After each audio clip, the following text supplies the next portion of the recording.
Sir Assam में 28 लोगों को नॉन सिटीजन डिक्लेयर करके डिटेंशन कैंप्स में भेजा गया है, इसको कैसे मुसलमानों इसको कैसे देखते? देखिए, ये जो कल जो हरकत हुई इसकी पूरी जिम्मेदारी आसाम बॉर्डर पुलिस के ऊपर आती है, क्योंकि आसाम बॉर्डर पुलिस बहुत ही बायस्ड और रैंडमली किसी को भी पिक कर लेके उनको डिक्लेयर करती कि ये फॉरेनर्स हैं, और फिर फॉरेनर्स ट्राइब्यूनल में केस जाता।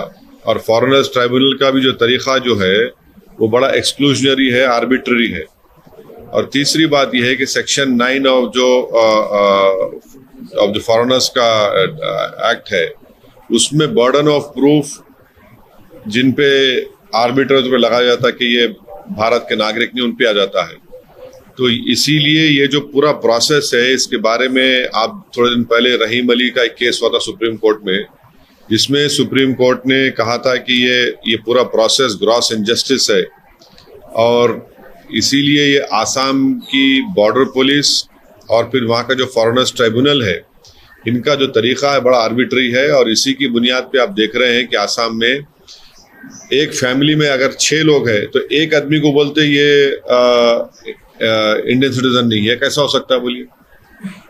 फैमिली में अगर पूरे होना एक को बोलते, और फिर एक जगह पर इन 28 लोगों को जमा करना वहां पर, और जमा करके एक तमाशा करना और उनकी चीख पुकार की आवाजें जो सबको फिक्रमंद और परेशान कर रही है।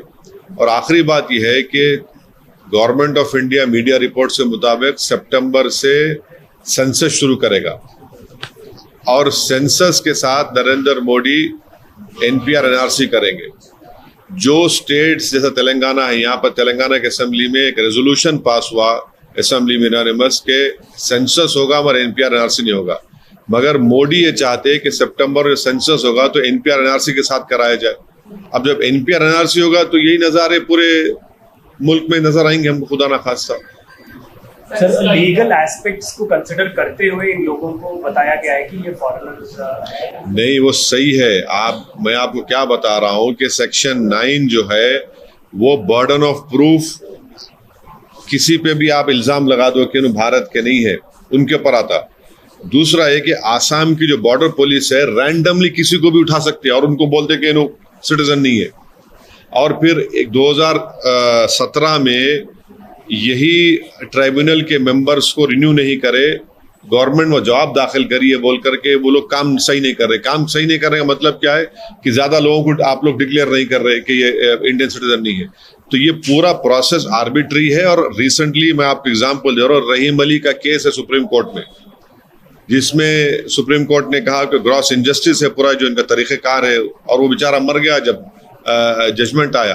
तो ये बड़ा ही अच्छा, इनको आप लिख जाके डिटेंशन में रखेंगे। डिटेंशन में जब रखेंगे 2 साल रखेंगे उनको वहां पर, आप डिपोर्ट भी नहीं कर सकते ना बांग्लादेश को। उनको चलिए डिपोर्ट करके दिखाइए बांग्लादेश को, बांग्लादेश नहीं डिपोर्ट, बांग्लादेश एक्सेप्ट ही नहीं करता इन लोगों को। आप डिटेंशन में रहेंगे, डिटेंशन में उनकी बेल होना या तो 6 महीने में होगा या फिर जो भी हो कोर्ट डिसाइड करेगा, मगर 2 साल वहीं रहेंगे वो लोग अपनी फैमिली से। ये लोग, इनके दूसरे फैमिली मेंबर जो 28 है, इनके दूसरे फैमिली मेंबर्स पूरे इंडियंस हैं।